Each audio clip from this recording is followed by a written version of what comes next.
listening to The Sports Nuts.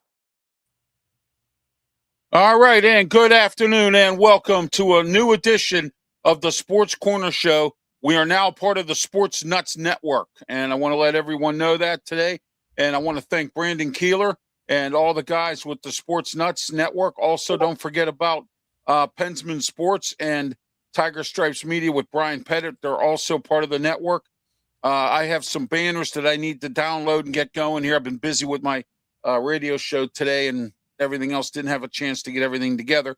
But I want to let everyone know we are live on YouTube, Facebook. We're also, my Twitch account is not working on here today, but we are on the Sports Nuts Network, Brandon Keeler. We're also on Pensman Sports and the Sports Nuts Network, as well as my Kick Network and my Twitter X page and my YouTube channel and Facebook page.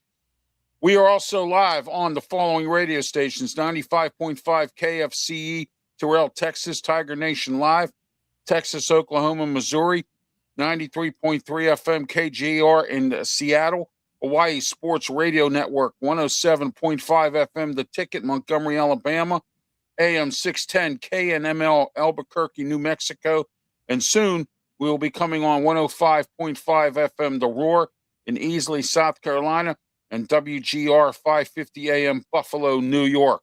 And also, we are in countries, the lower 48, the USA, Hawaii, American Samoa, Iceland, Italy, Dubai, Russia, England, Scotland, Ireland, Japan, Greece, Africa, Finland, Sweden, and many more. And I got to tell you what, man, this is phenomenal that we are now part of the Sports Nuts Network.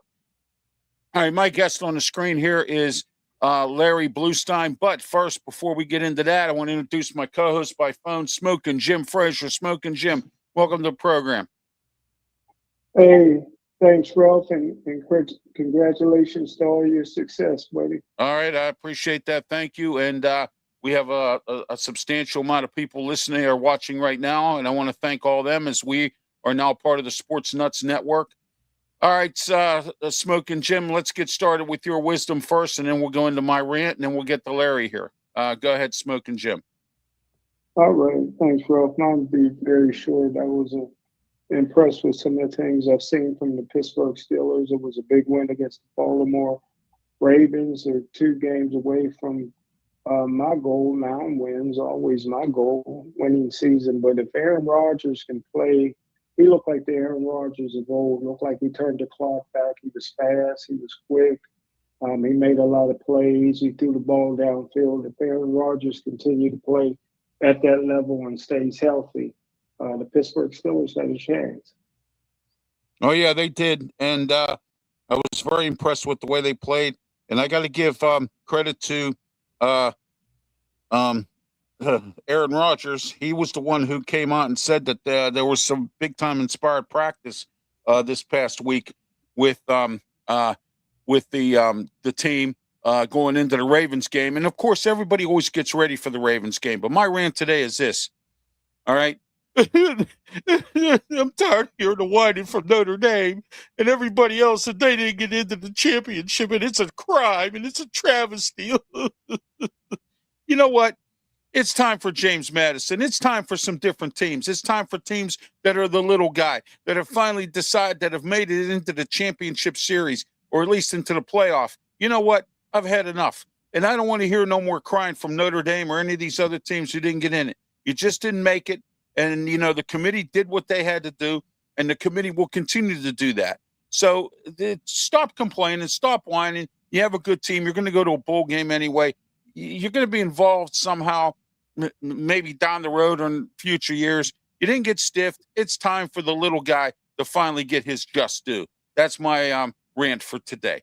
All right. Our guest today is Larry BLUESTEIN. Larry covers all of the teams in college football in the Florida area. He covers the Gators. He covers FIU, South Florida, Miami, the whole ball of wax. And we're having Larry come on today to talk about some of these teams. Some of them are in bowl games. Others aren't. Some of them, you know, are good. Others aren't, looking for new coaches, such as Florida Gators got a new coach. Larry, let's break this all down. First, we'll start with Miami Hurricanes. Go ahead. What's your thoughts on the Hurricanes? Well, thanks a lot for having us, Ralph, and I appreciate it. This has been a big thing with the Miami Hurricanes. It's especially this year they've tried to kind of rebuild their past glory over the last couple of years with Mario Cristobal coming back from Oregon, and the one thing that they've done this year is they over the last couple of years since he took over is every year they've made the changes needed. Last year their defense was one of the worst in college football. Well, they had one of the best offenses with Cam Ward, maybe the best they've ever had. From a productivity standpoint, their defense was not good. So they made all these changes on defense. They hired Corey Heatherman, the defensive coordinator from Minnesota. The only one that they didn't get rid of was Jason Taylor, a guy from the Pittsburgh area originally. Certainly somebody who, sometimes when you get a guy who, is an NFL Hall of Famer, you say to yourself, well, he's not going to put everything into it. Well, I've had an opportunity to watch Jason coach over the last, 7, 8, 9 years, because he coached in high school at St. Thomas Aquinas for a number of years, where his son, who now plays for the Jets, was a star for the team. Both of his sons played at St. Thomas. And, so what happened is Miami's kind of made the changes. And, they opened up this year with Notre Dame in a much anticipated game, something that they talked about for 6-7 months. And then what happened is the fact that they beat them on national TV on a Sunday, and then went about their business. And for the first 4, 5, 6 weeks, everybody in the country kept saying, Miami's the best team in the country. It's not even close. Okay. You heard that. And then all of a sudden, Miami gets upset on a Friday evening against Louisville in a game that they were flat and threw 4 interceptions, but still were the game. I call him Larry the Cristobal special. Yeah. Yeah. That's what I call him every time, So, but yeah. They answered all the bells. They kind of fell flat in a couple of games. Like I said, even in the Louisville game where they had 4 interceptions, Carson Beck threw 4 interceptions, but they were still in the game down to the last drive. And then they lost at SMU in a game that went overtime. They held SMU to negative rushing, but they just, they made a lot of mistakes. But ever since that game, and somebody, in their last game at Pittsburgh, all the coaches on Pittsburgh and a lot of the players had said, hey, listen, Miami, we played Notre Dame, we played Miami, and we thought that Miami really kind of changed things around and looked pretty darn good on both sides of the ball. So Miami gets into the playoffs, and, it's they don't have to apologize to anybody. I mean, they worked hard to get in. They beat Notre Dame in a head-to-head, and they thought that they probably wouldn't get in. And I'm not, and I heard your rant, and you're right. Notre Dame, has to stop complaining. And then you mentioned a bowl game, but they pulled out of a bowl game, which is a whole story. And we were we do a podcast every Monday night and for the University of Miami, and we kind of talked about that, which is unfair. And I think that the administration at Notre Dame didn't step in, and they should have. They could have said, "Hey, listen, we understand you're upset and you didn't make it in, but look at the revenue, look at the exposure. They were going to put him in Orlando against BYU, which probably would have been more of a watch game than a lot of the playoff games, than Ole Miss and Tulane for the second time, or James Madison in Oregon, that game. But they wanted to take their ball and go home. And I blame the administration, because how can you be giving up all that money? And how can you give up all that recruiting, opportunities and extra practice? And I think it was selfish on their point, because all they were doing was thinking about themselves. And guys like Jeremiah Love and people like that probably wouldn't have played, but they wouldn't have played anyway. And that's where we've come to in this NIL era, and nobody wants to get hurt, and that's fine. But they had a lot of young kids like Carr and a lot of these other players who really could have used that extra practice time, could have used that extra, exposure. But so Miami's in a position now. They play Texas A&M in a week, and a team that they kind of match up pretty well. It's on the road. and obviously it's going to be in a hostile environment. But let's not forget that South Carolina went down there and spanked them for 3 quarters, and they were up 30-3.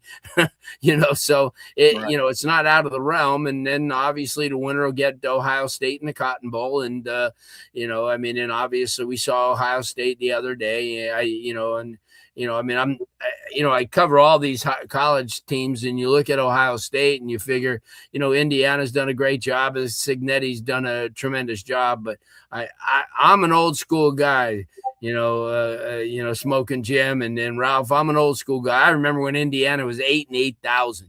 They when I was growing up, they were one of the worst teams in the country every year. So it's kind of taken me a little bit of a time to kind of accept that Indiana. And unfortunately, the quarterback, Mendoza, who I had an opportunity to watch for 5 years in high school here in the South Florida area, he played at Miami Columbus and Miami Berlin Jesuit. Actually, Miami Columbus is Mario Cristobal's alma mater.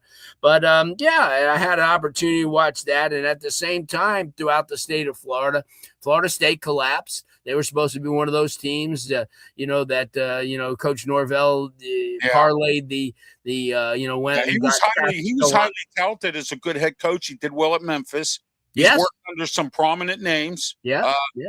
I'm not saying that Fraud Graham is a prominent name. Todd Graham at the University of Pittsburgh, we call him Fraud Graham because he was a fraud when he was there. Yeah. So that's why we use Fraud Graham. And bringing up about schools losing money, University of Pittsburgh. Last couple of years, Jeff Capels turned down NIT bids for the basketball team. 1 year, Narduzzi and the football team turned down a bowl game. You can't lose money like that. No. I mean, you have to participate in these games.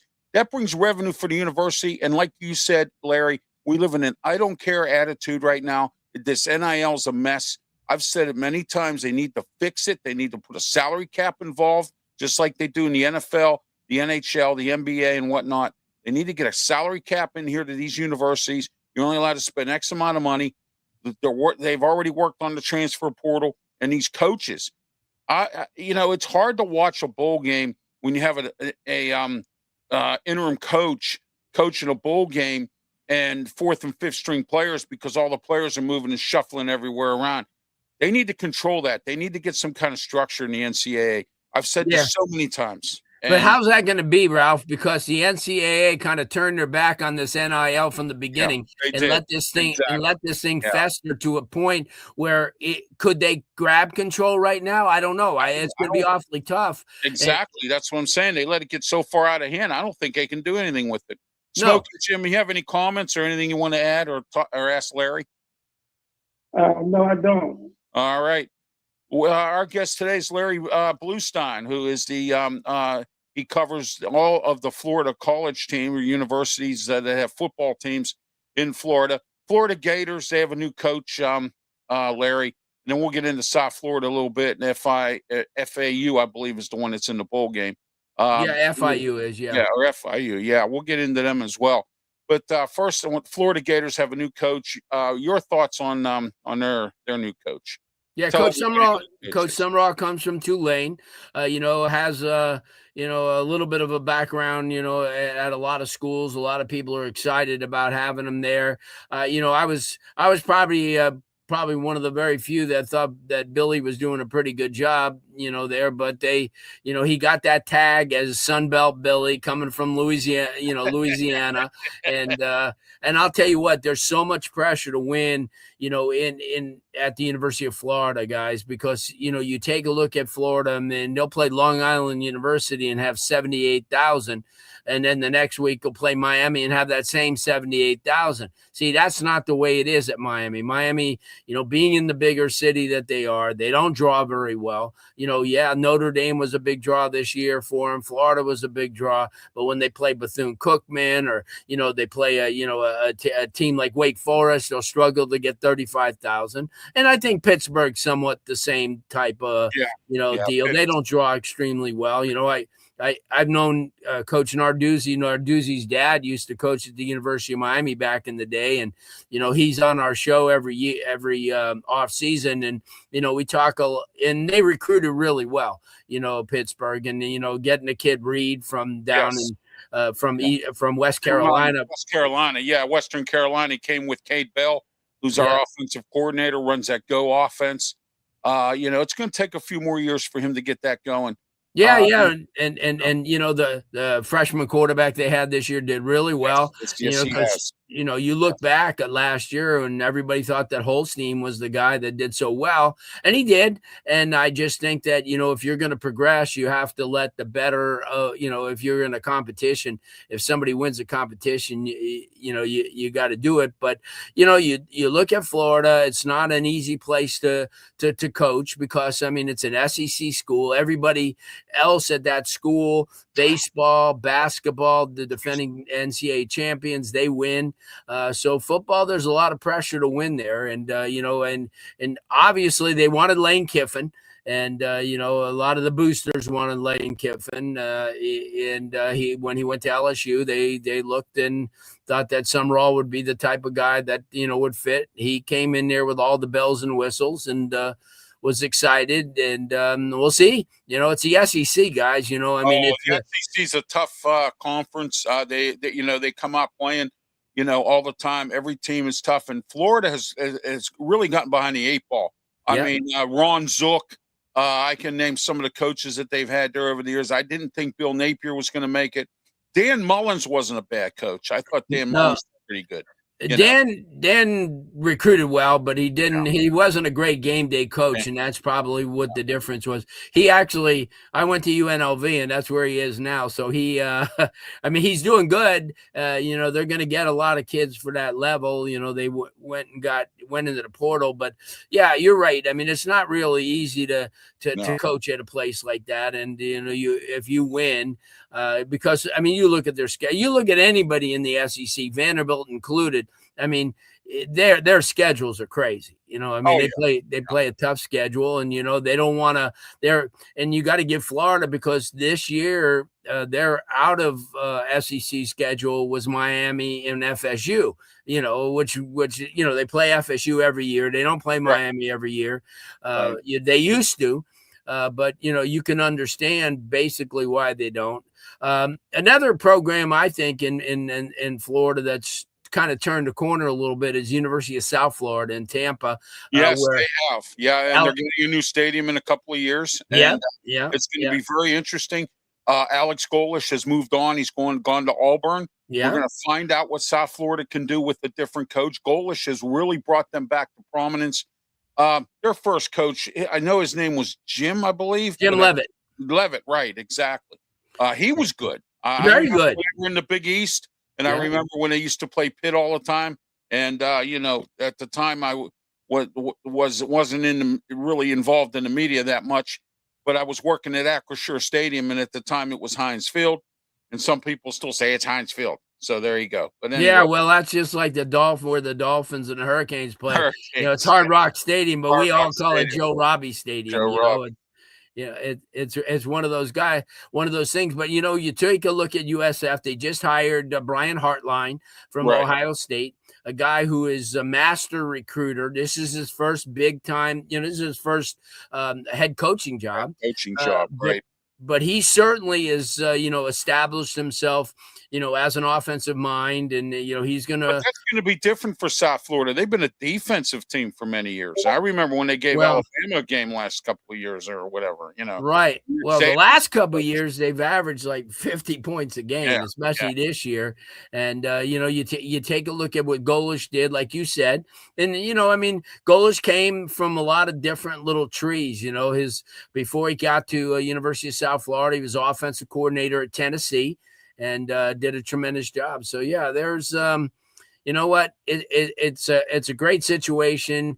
You take a look at some of the other schools, like you mentioned, Florida Atlantic, They've went through some changes. Got a new head coach this year, one of the youngest in the NCAA, and the coach Kitley from Texas Tech. So he brings with him, that type of mentality. But this year they were 3-8.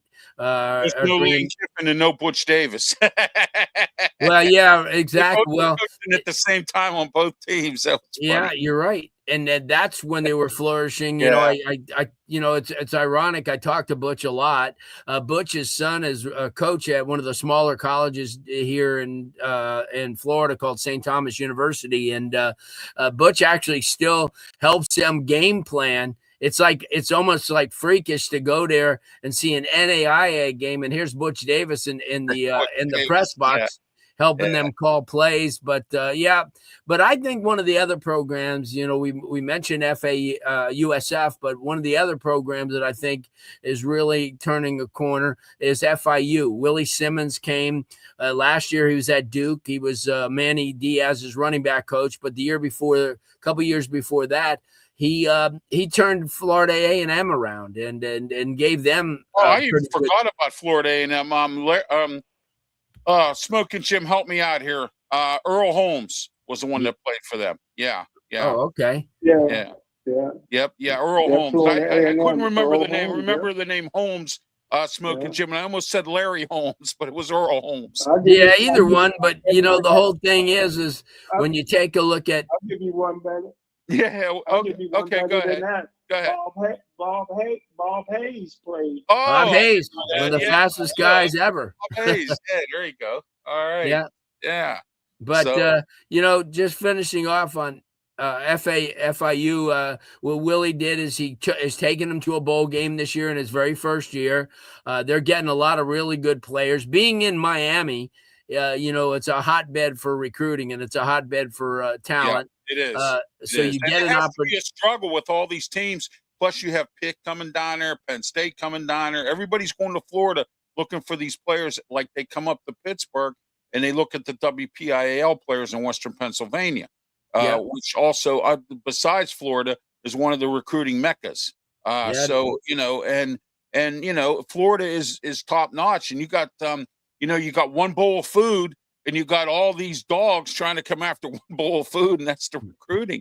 And it's just, and I mean, I didn't mean to put it that way, but I mean, that's just, that's exactly what it is. You got one bowl of food of recruiting, and you got all these teams just come right in, swooping in, trying to get every year. It's been like that for 50 years. And, and that's another thing that I do a lot of is recruiting. And I did it nationally for a lot of years. And, I got a chance to go up to Pittsburgh and see, we used to do camps at Couples Stadium, which is kind of a, I played in Couples Stadium. I used to play for South High School. Okay.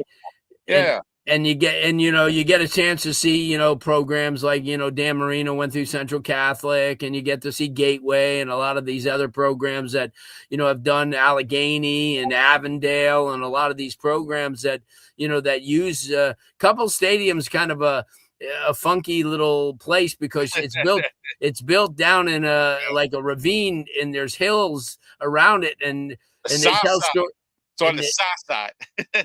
Yeah, and they tell about how coaches go up into the hills and have binoculars, and then they scout from there. Well, they hide up in there. When I played football, we had scouts from like Frazier and some of the other schools in the city league.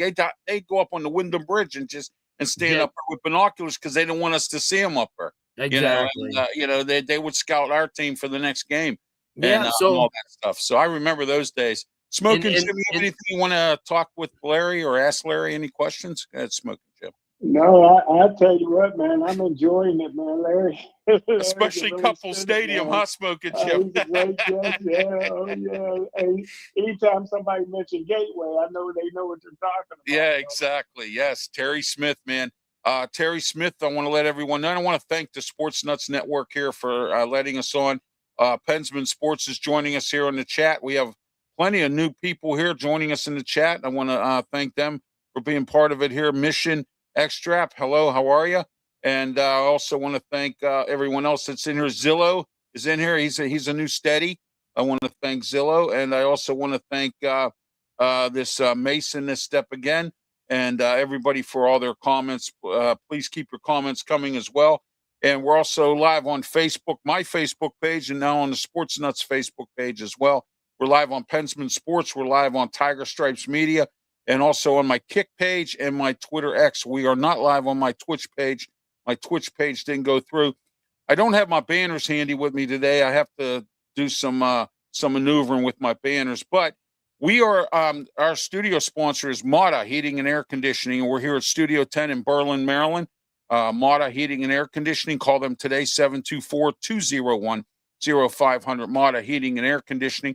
And we're also sponsored by Mike Dotson Realty, Ocean City, Maryland. Get a short-term rental. Get it today, because 2026, the hotels are expensive in Ocean City, Maryland. They are about to raise their prices again. They got a 1% tax on the hotels. My advice to you is to give Mike a call, 410-596-1681. Mike Dotson Realty. He has all kinds of good short-term rentals. He'll set you up with one. Get it now. Do not wait. Get it now. Make that phone call immediately today. Make that phone call to Mike Dotson Realty in Ocean City, Maryland. Also, we are sponsored by BigJimsBikes.com.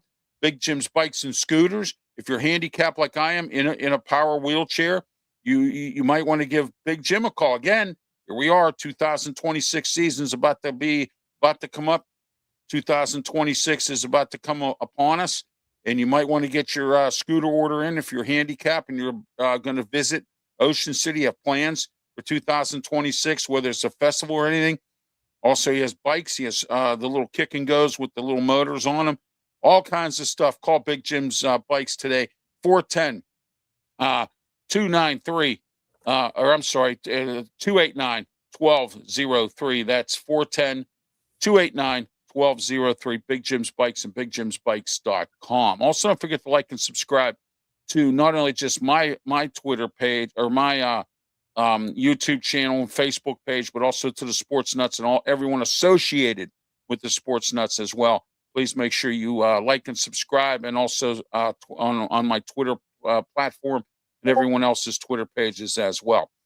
All right. Thank you, Pensman, for the kind words. Appreciate it. Always, Pensman's my monitor. He monitors all my comments. What's up, everyone? Hello. How are you? Sports Rush. I appreciate you being part of the program. Thank you. We have some new people commenting here, as we're now part of the Sports Nuts Network. And Larry was brought to you by, as I mentioned, BigJimsBikes.com in Ocean City, Maryland. 3 locations on the boardwalk, open year-round. So if you want to come down for Christmas and visit your family or something, or you're coming down here for Christmas or whatever, you want to go on the boardwalk, you need a scooter or a bike or anything, just give Big Jim a call. That number again, 410-289-1203. All right. Let's get this last comment here. Is Mike from the South Side? No, I don't believe so. But it is Mike from the South Side. Well, how are you there? From the South Side. Got to say it in the Pittsburgh way, right? Smokin' Jim, South Side. There we go. So, all right. Larry, tell us a little bit about. We already broke down basically all the teams, pretty much in the that you cover as well. What are your thoughts on the bowl games that these teams are in? Pitt is in the game against East Carolina in the Military Bowl.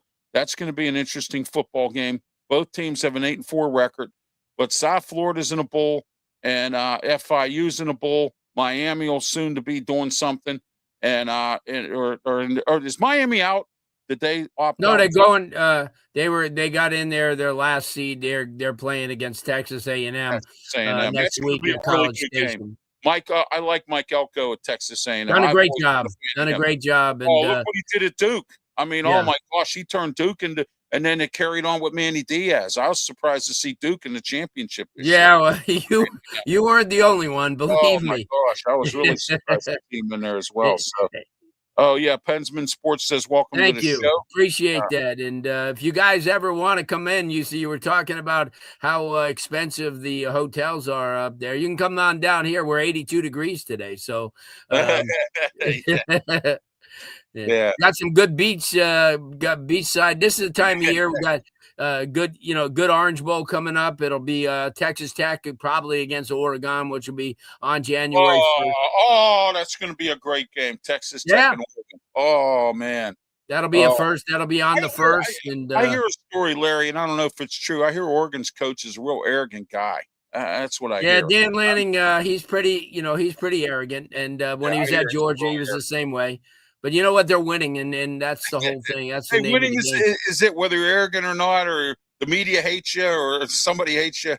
You know what I Who mean? cares? As Who long as cares? you're bringing in the money and winning games, that's all. Right. Like if arrogance was a game, then Lane Kiffin would be the winner in everything. So he's That's it. there's a guy right there that it's funny how everybody covets him, but USC left him on the tarmac that year Yeah. after after he wore out his welcome. But I know that your Pittsburgh fans also will have a good Monday night game next week. The Dolphins come up there. We're playing the Dolphins. I worked on trying to get somebody from the Dolphins on here, but I was unsuccessful. Well, I could talk a little bit about them, Mike, because living here and you get an opportunity to watch them. Do you think They've won. Daniel, with this last 4 wins, do you think he saved his job, or do you think at the end of the year Miami could let him loose if he loses anymore? What do you think? Yeah, Miami's going to get a new general manager, and that general manager. Sorry, Mike McDaniel. I said McDonald. Mike McDaniel. McDaniel. Yeah, I think that what's going to happen is that Miami's going to hire a new GM, and when they do, that GM's going to want to bring in his own guy.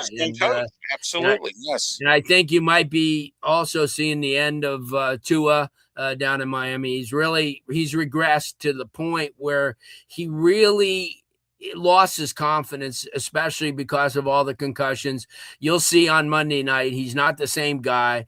Miami does have one of the best running games in the NFL, and that's what's keeping them right now with Devon Achane, and then yesterday with Wright, who had a huge game on Sunday in the win over the Jets. But the whole thing is, I can answer that question too in just a second. But Blackfish wants to know thoughts on Baylor opting out of a bowl game. Same thing, I mean, it can't be a decision that's sitting very well with the administration because you need the money. That's what it's all about. How are you going to play these players? I mean, come on, the exposure, Yeah. the revenue that they get from all the hats and jersey sales, and then they get the extra 10 days of practice, which is, important. And like I said, listen, if the seniors want to opt out and they don't want to play because they don't want to get injured, that's up to them. But there's a whole bunch of kids that are waiting to, who probably didn't get a lot of playing time during the season this year,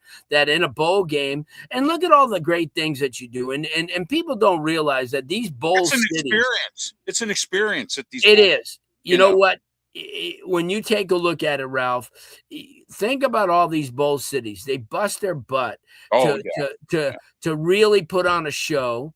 It costs them a lot of money to do this. They give a lot of good stuff. They feed these guys. They take them all over their cities. They show off their cities. It's great for the revenue for these cities. They have, the fans will eat in the restaurants and go to different venues. And I think it's a crime, when you turn down a bowl game. Look at all those schools that were 5 wins that busted their butts just to get to the 6th win, and they were grateful. So you get a Baylor, you get these programs like that Iowa State, and I kind of get it with Iowa State because with Campbell taking the Penn State job now, they probably figured, hey, what the hell, right? Right, exactly. Yeah. I mean, a lot of these schools that, when you get like the same thing with Toledo, with Toledo and a lot of these other programs that, Toledo, when they Toledo lose. wasn't doing too bad until their coach moved on. So, I mean, and Toledo's always been good. Gary Pinkel, he coached at Toledo. Yeah. And, a few other guys. So. But that's what I'm saying. A lot of these programs, like, the irony of it here is James Madison and Tulane both lost their coaches, but yet they're in the college playoffs. And I thought that would have some bearing. And I understand what you said at the beginning, but by having them in there, you're taking the place of a Notre Dame or a Vanderbilt or programs like that are high level teams. So they got to get that stuff. And I think the ACC's got to do a little soul searching. And I think that when you think at the end of things, even if you have a tie, I think your top 2 teams, in the rankings should have played in that game, which meant Miami should have played Virginia, because if Miami played Virginia and let's say Miami won, that would have opened up a Notre Dame, or that would open up the Vanderbilt or a Texas to get in. And I think that the ACC, but I do commend the ACC for taking Miami's back. Because while Notre Dame is an ACC team in every other sport, they're not an ACC team in football. And that's the thing. And until they join a conference, there's going to be a lot of people that are not going to be behind them. It's convenient for them to do it in basketball and baseball and other sports like that, but they should do it in football. The days of them taking that revenue, because they want all that revenue that comes out of it, that they don't have to share with the ACC. TV and they don't have to share, right? It's 100%. And either Hey, you're going to Ralph. be. Yeah, got Smoking, Jim. Hey, Ralph. Yeah, man, you're making some great points. Last year, Notre Dame kept all that $20 million from the BCS tournament. Right. Notre Dame's in a great position, man. Yeah. Number one, I think ESPN may have had a little bit to do with it because Notre Dame never plays on their network. They got their own network. But there's a clause that Notre Dame negotiated with the NCAA, and it kicks in next year. And it says if Notre Dame's a top 12 team, they're automatically in the BCS tournament. So that kicks in next year. I think they're punishing Notre Dame this year because they know next year there's nothing they can do. If Notre Dame's a top 12 team, they automatically go. So Notre Dame is still thumbing their nose with the independents. They get to keep all the money. And now they got the secret clause with the NCAA, which never should have negotiated with Notre Dame, that if they're a top 12 team, they're automatically in the tournament. Yes, absolutely. I agree, Smoking Jim. Yeah, absolutely. Larry, with that schedule next year that you and I could finish in the top 12 that they got. I know. I seen that. I couldn't believe that. Oh, some of the schedules that are out there for next year, man. I got to tell you. No, Notre Dame schedule. Notre Dame schedule is so man. easy. It's like cake, like Larry said. It's a cakewalk. Probably a state prison team could beat them. They got Miami and USC next year, and that's it. And then they got 10 games where they're going to run the clock on people. Yeah, so, run the clock on everybody. Yeah, exactly. They're going to be a top 12 team. But I think with what everybody learned this year, especially the pollsters and the people who vote, is they're not going to be so quick to put Notre Dame so high. Because once you get them that high, it's tough to bring them down when you're playing Central Michigan and Navy and all those schools like that every week. So I'm Notre Dame. I make all kinds of money, but I'm going to cry. Watch out, Northern Illinois could pop in and beat you. Don't worry. Right. Hey, Northern Illinois has been a good football team for a lot of years in the MAC conference. They won championships. They've been very good. So no doubt. I was surprised Miami of Ohio was in there. I don't think they've been relevant since Ben Roethlisberger was their quarterback. Yeah, that's right. Yeah, no, I mean, I was shocked to see them in the championship game. But I got to tell you, Western Michigan. Whoa, I didn't expect Western Michigan to be that good. That coach that took over for Tim Lester, man. Oh my gosh, has he got that team back up and moving again? Yeah, so, well, those MAC teams do pretty well. They do. And they get a lot of those. They get a lot of those holdovers from the Midwest, and then into Ohio and Pennsylvania, right. And they do really well. I've said it. All right, Larry, thank you for being part of the program. Much appreciated. Anytime, guys. On again, and I want to thank you, Smokin' Jim. Any final thoughts before I let Larry go? No, great job, Larry. You're probably the best guest we ever had, man. Well, I appreciate it, guys, and best of luck with your sports nuts. And anytime you want to talk a little bit of college football, just let me know. I will have you come back on. In fact, perhaps I might have you come back on. We do a college football show. Myself, Pensman Sports, and Brian Pettit from the Tiger Stripes Media. Just let me know. It's Saturday, 10 a.m. I might have you come on. We'll talk. We're going to be talking about bowl games this week. Sounds good. Moving around, so maybe I'll have you come on this Saturday at 10 a.m. Good stuff. All right, guys, enjoyed it. Best of luck. Thank you. All right. Bye. All right. That was Larry BLUESTEIN, who covers Florida college football down in the Florida area. I wanted to bring him on here, Smokin' Jim, talk with us about all the teams, especially Florida Gators getting a new coach. FSU, Florida State, still keeping Mike Norvell. And, I got to give Luther the pre-credit. He said Mike Norvell was going to fall. I thought the first couple of years he did, and then he brought the team back last year, or the last couple of years, and then this year they've fallen again. He was right about that. I will give him credit for that. And, about Mike Norvell, even though he came from Memphis. He did really well at Memphis, and he's been a great assistant coach all across the NCAA. But I said this many times, Smokin' Jim, and you know it. Some people can bake a cake and some people can't. Some people can be a coordinator and some people can be a head coach. It all depends on what they're made of as far as coaching. Smokin' Jim, any thoughts here before we move on to Steelers, Pitt, and Penn State? Did Florida State keep their coach? Yeah, they kept Mike Norvell for another year. Okay, I thought that was a good move. He was successful at a couple different places. Sometimes you just got to be patient. I know this year was a big disappointment. Yeah, it was a bust. They look good. They look good early on, but if you look around, man, if you really like the coach and you believe in him, then sometimes being patient is what you need. So I think that he has a chance of maybe turning it around. So I'm glad he's getting another year or two to see if he can make something of it. I wanted to ask Larry. I should have asked Larry, and he might have said it with you. Whether the Miami Dolphins and the Pittsburgh Steelers, how he felt about that game. I think this is tell you what, this is Monday night football game. Monday Night Football. Miami's hot. They won 4 games in a row. And you heard what I said to him earlier. Did Mike McDaniel save his job by winning these last 4 games? You know, and that's a question because remember, he was on the hot seat. Veterans leaving, going to the front office and crying they want out. They even went to the owner's house and said, I want out.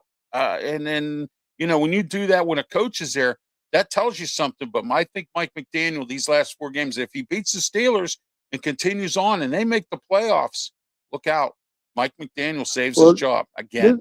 This is what I see with Mike. And Mike has some roots here in Pittsburgh. His grandfather played at Peabody High School. Oh, I didn't know that. Wow. Yeah. Yeah. So he comes from a coaching tree. He comes from a coaching tree, more or less, right? No. Well, I mean, if his father coached, then I mean that's his tree. I mean, he comes from, you know, he takes after his father as a coach. You know, so. I don't know that his father coached. Okay. Right. But he played for Peabody. Wow. Coached. Yeah. His grandfather played for Peabody. Oh, I don't know where his dad and his late uncle played at Peabody. I know Daniels went to an Ivy League school. I think he grew up in Colorado somewhere. I think his father was in the military. Wow. But what I like most about him is everybody knows about his sophisticated passing game. Right. But what I like most, and I think you might be right, Ralph, that he'll keep his job, even though with the new GM, the reason that he'll probably keep his job is I think they got the best running team in the National Football League statistically, at least the top 3. The one running back that they have is averaging almost 6 yards a carry. So if you got an offense that can not only throw the ball, but the best running team in the National Football League, I think you got to retain that coach. Yes, you do. Absolutely. You have to.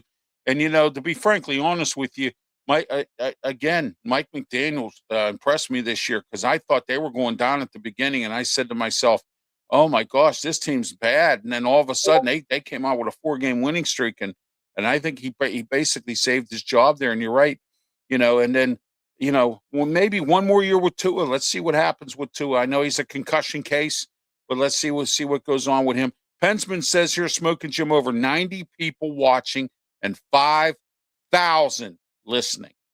I'm going to do my Eddie Murphy imitation. $5,000. That's $5,000. Remember in Beverly Hills Cop, $5,000. Yeah. So, you know, 5,000 people listening. And I want to thank everyone who's listened to today's program. I'm Ralph Williams. This is a Sports Corner Show. We're here every Tuesday, 4 to 5 p.m. here on the Sports Nuts Network. And I got to tell you what, we have a great show for you coming up next. It's Wrestle Talk. We talk WWE, AEW, TNA, MLW. And get this now, our guest will be KSWA wrestling announcer Trapper Tom LaJerke, who is also a 2024, like myself, an Achieving Greatness Award. I got the Achieving Greatness Award for media. and he got the Achieving Greatness Award for what he does as a ring announcer for KSWA. He's also he does the play-by-play, and he also does some excuse me, announcing at the gym for the Steel City Hornets, or the ABA basketball team. And so, he does a lot of announcing and a lot of different the voice of for some teams. And I want to congratulate him for the 25 years that he's worked with KSWA. He's a great announcer. I've been to an event or two with KSWA, and I got to tell you, man, that man he's a great ring announcer. Bob Orquist, Bobby O, want to thank him for putting KSWA together in 25 years. They're shutting down the ship this year, but you know what? 25 years of independent wrestling. It's just been great. All right, Smokin' Jim, real quick here. We've got probably about 5 to 6 minutes in the show. Let's talk about the Steelers-Miami game. But first, let's get into Penn State. Matt Campbell's their new head coach, and Terry Smith stays on 4-year extension contract to be a chief recruiter, or a head recruiter, whatever it's called, and probably will stay on as an associate head coach under Matt Campbell. We don't know yet. What's your thoughts on this situation at Penn State? Well, he did agree to stay on as assistant head coach under Matt Campbell, and Penn State announced that it will be Terry Smith will be the head coach in the Pinstripe bowl game against Clemson on December 27th. So, hey, listen, man, Claudio Rosano always say, don't mess with happy. Terry Smith is happy. I know he can go other places. Other teams are looking at him. He's making good money, man. He was close. Campbell got 8 years, $70 million. Terry was probably looking at that $70 million, man. Yeah, exactly. He was close, man. Yeah. That's like hitting the lottery. But he's happy at Penn State. 12 of his family members graduated from Penn State. He was a great player there. He's a great coach there. He's just happy. He bleeds blue and white, and hey, there's worse things that can happen than you being 55 years old and being an assistant head coach at a big time program that you love to coach at. So I'm happy for Terry. He did everything he could do to get that head coaching job, but they found a candidate that they liked a little bit better. All right, we are live on 95.5 KFCE in Terrell, Texas, Tiger Nation live, Texas, Oklahoma, and Missouri. We're also on 93.3 FM KGR in Seattle. I want to put a shout out to my friend Vinny Riccici, who is in Seattle as well, and Bo Crouch, who's been on the program here. We've had him on to talk about the Seattle Seahawks at times. Hawaii Sports Radio Network 107.5 FM, The Ticket. Montgomery, Alabama, AM 610 KNML, Albuquerque, New Mexico, and also soon to be coming 105.5 FM, The Roar in Easley, South Carolina. I want to thank Brandon Keeler. He sets all this up and gets us all where we need to be. And I want to thank him for having our debut today, myself and Smokin' Jim here, and on the Sports Nuts Network. WGR 550 AM in Buffalo, New York. Home of the Bills. Wow, Smokin' Jim. There you go. All right, Smokin' Jim, let's talk real quick about Pitt. They're playing East Carolina in the Military Bowl. This was the bowl I kind of expected them to be in. What are your thoughts on them going to playing the Military Bowl against East Carolina? I couldn't be more disappointed. Pitt is an ACC team. Clemson's an ACC team. Penn State's playing Clemson. Yeah, I know. I see that. Yeah, that's myself and Brian Pettit are having a real fun time with that. He's part of the sports. Pitt and Penn State don't schedule one another, which is a joke to me. If I was the governor, that's the first thing I would do is make them mandatory that they play one another. Ed Rendell tried to do that. Eddie Rendell. He tried to do that when he was governor. If you're the governor, you can get it done. Yeah. You don't have to try. You can mandate it. You're right. States do it. You're right. Hey, look at what that governor did up in New York with the Buffalo Steeler game. Canceled it and moved it to 2 days later or something like that. And we had to wait 2 days to play. Remember that? All that snow up there and all that? I remember that.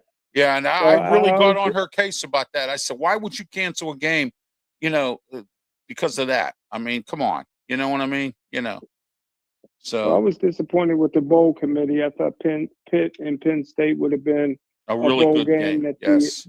that the nation would have got behind. It'd have been an interesting thing here in the state Fan of base. Pennsylvania. Oh, yeah. The fan base throughout the state of Pennsylvania. It'd have been fun. It'd have been two teams with a big time history that don't play each other regularly anymore. And I thought that this would have been perfect. Who wants to see Pitt in East Carolina? So I don't. I mean, I don't even follow East Carolina. I didn't even know they were still relevant. I mean, to be frankly honest with you, I mean, You're a promoter. You're a promoter. How do you even promote that? That exactly. Yeah.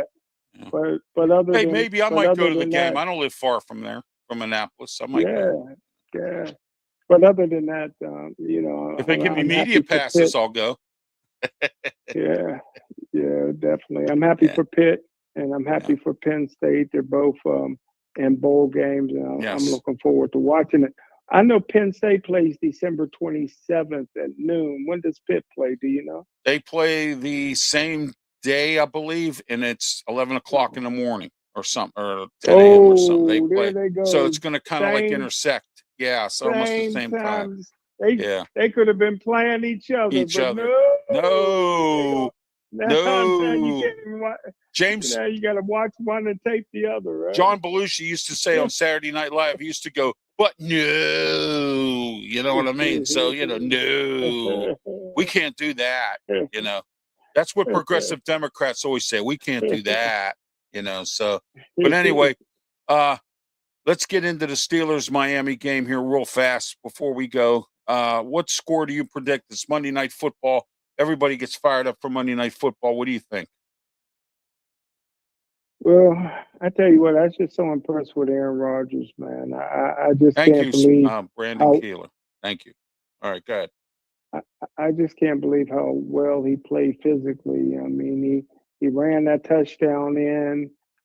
He caught a pass that was an athletic move that was batted that nobody thought that he held on to. Man, he got his knees down to retain the ball and kind of save the game for the Steelers.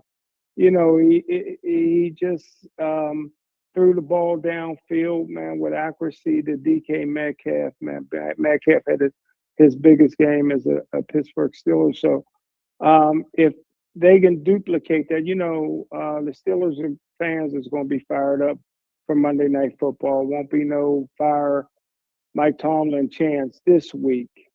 But like you said, Ralph, the Miami Dolphins is not coming in here to lay down. No. They're playing their best football of the year. So I think the score will be Pittsburgh 34, Miami 32.